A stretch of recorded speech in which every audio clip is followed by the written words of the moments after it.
नाज़रीन, कनाडा में 45 साल सिख रहनुमा हरदीप सिंह के खौफनाक कत्ल ने भारतीय हिंदुत्व का घिनौना चेहरा पूरी दुनिया पर अयां कर दिया, वाजे कर दिया।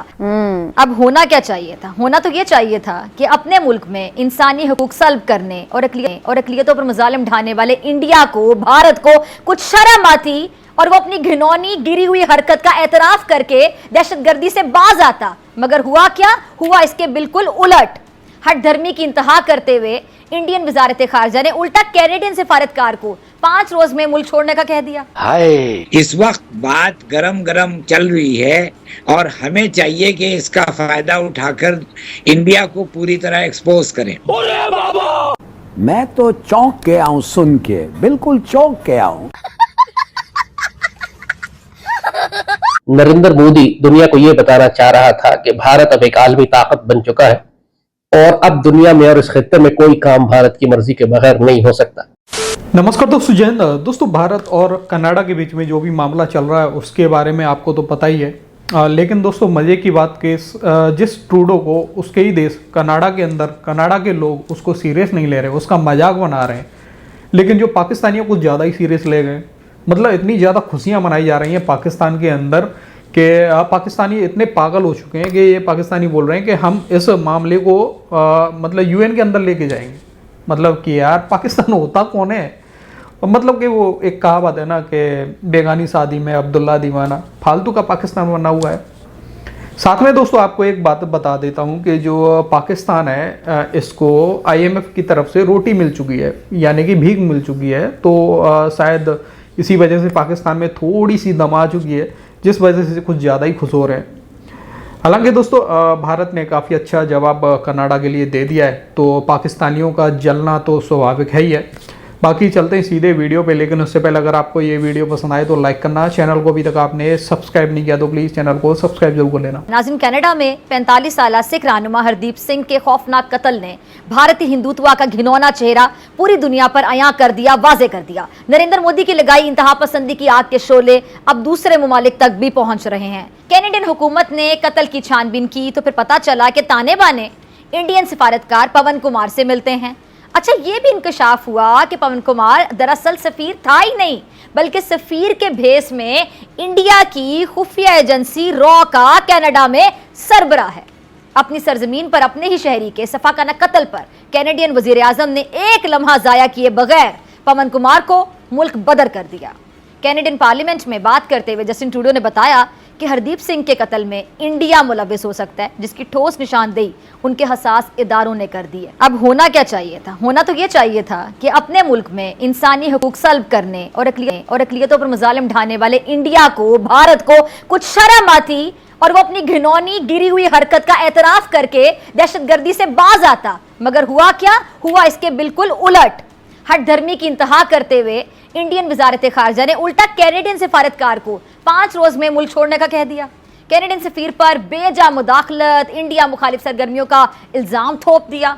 सिर्फ सिख ही नहीं, कनाडा के तमाम शहरियों का जो गुस्सा है हरदीप सिंह के कत्ल पर आसमान को छू रहा है। अभी strike while the iron is hot, इस वक्त बात गरम गरम चल रही है और हमें चाहिए कि इसका फायदा उठाकर इंडिया को पूरी तरह एक्सपोज करें और डिप्लोमेटिक ऑफेंसिव हम लॉन्च करें इन द यूएन, अक़वाम मुत्तहिदा में। एक हमें पूरी तरह, जो कि मैं पहले भी इशारा कर रहा था, कि जितने भी सिक्योरिटी काउंसिल के परमानेंट मेंबर्स हैं उन ममालिक के नुमाइंदों को ये डोसिया दिया जाए। इसके ऊपर हमें कश्मीर का मसला उजागर करना चाहिए। G20 के इजलास में भारत ने दुनिया के बड़े बड़े ममालिक को, 20 ममालिक को बुलाकर एक इजलास किया दिल्ली में, और उसके नतीजे में नरेंद्र मोदी दुनिया को यह बताना चाह रहा था कि भारत अब एक आलमी ताकत बन चुका है और अब दुनिया में और इस खित्ते में कोई काम भारत की मर्जी के बगैर नहीं हो सकता। मगर जाहिर है कि हकीकत ये नहीं थी, ना है। पाकिस्तान में एक तूफान बर्पा कर दिया गया कि जी ये जो एलामिया हुआ है उसके बाद कि एक इंडिया से लेकर यूरोप तक एक नया ट्रेड कॉरिडोर बनेगा, इसने सीपैक को दफन कर दिया। पाकिस्तान की जियोपॉलिटिक्स खत्म हो गई, पाकिस्तान की अहमियत को तबाह बर्बाद कर दिया गया और जनाब सऊदी अरब के साथ इंडिया के ताल्लुकात कायम हो गए और अक़वाम मुत्तहिदा और UAE ने एमिरेट्स ने और सऊदी अरब ने कश्मीर को भारत का हिस्सा तस्लीम कर लिया। यानी किस किस्म की शर्मनाक खुराफात पाकिस्तान में उसके बाद ये डिसइंफॉर्मेशन इसको फैलाया जाने लगा। भारत जो है वो अपने तकब्बुर में, अपनी पॉलिटिकल एरोगेंस में ये समझ रहा है कि वो पूरी दुनिया को अपनी बात मनवा सकता है, जो मनमानी कर सकता है, जो चाहता है करते फिरे, कोई उसको रोकेगा नहीं। इसलिए जब नेटो ने और यूरोप ने यूक्रेन की जंग की वजह से रूस पर इक्तिसादी पाबंदियां लगाई और ये पाबंदियां लगाई कि रूस की गैस और तेल अब यूरोप नहीं खरीदेगा और दुनिया का कोई और मुल्क नहीं खरीदेगा, और मकसद इस पाबंदियां लगाने का यह था कि रूस को माशी तौर पर इतना नुकसान पहुंचाया जा सके कि वो यूक्रेन की जंग में अपनी जंग को तूल ना दे सके और शिकस्त खा जाए।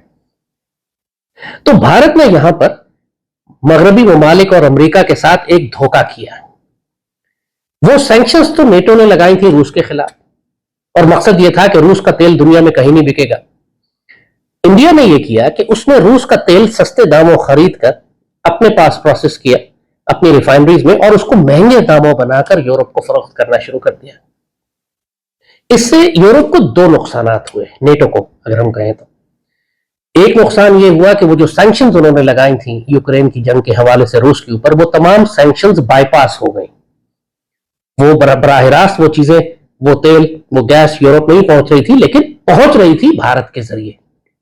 सो वो सैंक्शंस जो लगाई गई थी रूस के ऊपर कि उसकी तेल और गैस बिकेगी नहीं, फरोख्त नहीं होगी, वो सारी सैंक्शंस बाईपास हो गई। रूस की आमदनी में कोई कमी नहीं हुई, बल्कि उसकी तेल और गैस की आमदनी, एक्सपोर्ट बढ़ गई, क्योंकि इंडिया ने इतनी भारी तादाद में खरीदा और उसको दुनिया में आगे एक्सपोर्ट किया प्रॉफिट के साथ, महंगे दाम। और दूसरा नुकसान उसका यूरोपियन मुल्कों को यह हुआ कि वो गैस और तेल जो पहले सस्ता उनको डायरेक्ट रूस से मिलता था, अब बहुत महंगे दामों इंडिया के जरिए उनको मिलने लगा। अब ये वो ऐसी चीज है जिसकी वजह से अब इतने महीने हो चुके हैं, 16-18 महीने हो चुके हैं, और यूक्रेन की जंग जारी है और रूस के खजाने भरे हुए हैं। रूस के पास पूरी जंगी सलाहियत है कि वो मजीद प्रोडक्शन करके, असलहा बनाकर, असलहा तैयार करके मैदान जंग में ला सके, क्योंकि उसकी तेल की आमदनी और गैस की आमदनी में कोई कमी नहीं हुई। मानना पड़ेगा कि चाणक्य डॉक्ट्राइन इनकी जो है, इनकी जो ये एक झूठ बोलने की और मक्कारी की और धोखा देने की जो डिप्लोमेसी है, वो बड़ी ब्रिलियंट तरीके से ये अप्लाई करते हैं। G20 में इस जितने भी यूरोपियन मुल्क थे, अमेरिकन, फ्रेंच, ये सारे, इन्होंने आके डांट टपट की मोदी को, जो कि जाहिर है कि ये मेन स्ट्रीम में ये सामने नहीं आएगा। सामने तो सब गुडी गुडीज होता है कि जनाब एग्रीमेंट साइन हुए, शेक हैंड्स किए, सब मिलके बैठे और बड़ा ट्रेड कॉरिडोर बनाया जाएगा और ये सब कुछ, ये सारी बातें जो लालच दी गई इंडिया को कि आपको भी सीपैक की तरह हम एक ट्रेड कॉरिडोर का हिस्सा बनाएंगे और आप, लेकिन जो बैकग्राउंड में इनसे डिमांड की गई वो ये कि आप रूस को डंप करें, आप ये फैसला करें कि अब आप रूस से इंपोर्ट नहीं करेंगे, आप रूस की इकोनॉमिक हेल्थ को सस्टेन नहीं करेंगे, आप रूस की जो फाइनेंशियल उसको डैमेज हमने करना था आप उसको सस्टेन कर रहे हैं, आप हमें बिट्रे कर रहे हैं, आपकी वजह से यूरोप तबाह हो रहा है, नेटो तबाह हो रहा है, ये जंग तूल खिंचती जा रही है, रूस को शिकस्त नहीं हो रही। इंडिया ने ये सब कुछ करने से इनकार कर दिया। वो अभी भी अपनी एरोगेंस में थे कि हम दोनों तरफ खेल सकेंगे, रूस से भी खेलेंगे, और से कि will dance with the devil and sleep with the enemies also. तो ये आपने देखा कि जब G20 खत्म हुई, जो पाकिस्तान में तूफान ये मचा हुआ था कि जनाब इंडिया आसमान पे पहुंच गया और चांद पे पहुंच गया, और ये तो जनाब सीपैक तबाह और पाकिस्तान तबाह और हमारी डिप्लोमेसी खत्म हो गई। अभी 10 दिन नहीं हुए कि कनाडा ने इंडिया पर शदीद इल्जाम लगाया कि भारत ने कनाडा की सरजमीन के अंदर दहशतगर्दी करके खालिस्तानी सिखों को कत्ल किया है। और जो इनका अपना G7 अलायंस है, बड़े बड़े यूरोपियन ममालिक और जिसमें अमेरिकन और यूरोपियन मुल्क शामिल है, एक साथ ऑस्ट्रेलिया से लेकर कनाडा तक तमाम मुल्कों ने इंडिया को कंडेम करना शुरू कर दिया कि इंडिया ये दहशतगर्दी जो एक्सपोर्ट कर रहा है, इस पर हमें बहुत तशवीश है और इस पर शदीद लड़ाई हो गई, और कैनेडियन डिप्लोमेट इंडिया से निकाल दिया गया। कनाडा ने एक रॉ का इंटेलिजेंस ऑफिसर था, उसको निकाल बाहर किया इंडिया का, और बड़ी शान से ये एक्नॉलेज कर रहे थे, बड़े एरोगेंटली मान रहे थे कि जी जहां कहीं भी इनका सोशल मीडिया जो रॉ चलाती है वो सारे एक्नॉलेज कर रहे थे कि जहां कहीं भी अब दुनिया में कोई खालिस्तानी या कश्मीरी होगा या भारत के खिलाफ बात करेगा, अब रॉ उसको जाके असैसिनेट करेगी। अब जाहिर है ये चीज इनके मुंह पे फट गई आगे।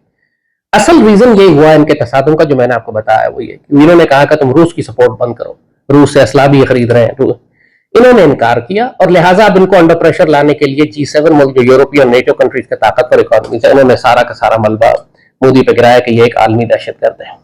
तो दोस्तों आपने ये वीडियो देखा और टेररिस्ट कंट्री यानी कि पाकिस्तान कुछ ज़्यादा ही उछल रहा है। और जैसा कि आपने देखा ये लाल टोपी मतलब कि G20 के अंदर की बातें बता रहा है भाई, जैसे कि ये खुद G20 के समिट के अंदर मौजूद था। मतलब पूरी दुनिया को पता ही नहीं है इस बारे में कि भाई किस वजह से ये आरोप लगाया इंडिया के ऊपर उसने। ये लाल टोपी को सब कुछ पता है, पाकिस्तान को सब कुछ पता होता है भाई, दुनिया को कुछ नहीं पता होता। अभी तक ना तो अमेरिका ने कोई ऐसा मुंह खोला है इस बात पे, ना ऑस्ट्रेलिया ने, ना इंग्लैंड ने, लेकिन पाकिस्तानी कुछ ज़्यादा ही उछल रहे हैं, कुछ ज़्यादा ही बोल रहे हैं। बाकी दोस्तों आपका क्या कहना है इस वीडियो के बारे में, अपनी राय कमेंट में जरूर देना। वीडियो पसंद आई तो लाइक कर देना। फिर मिलते किसी नेक्स्ट वीडियो में, तब तक के लिए जय हिंद, जय भारत।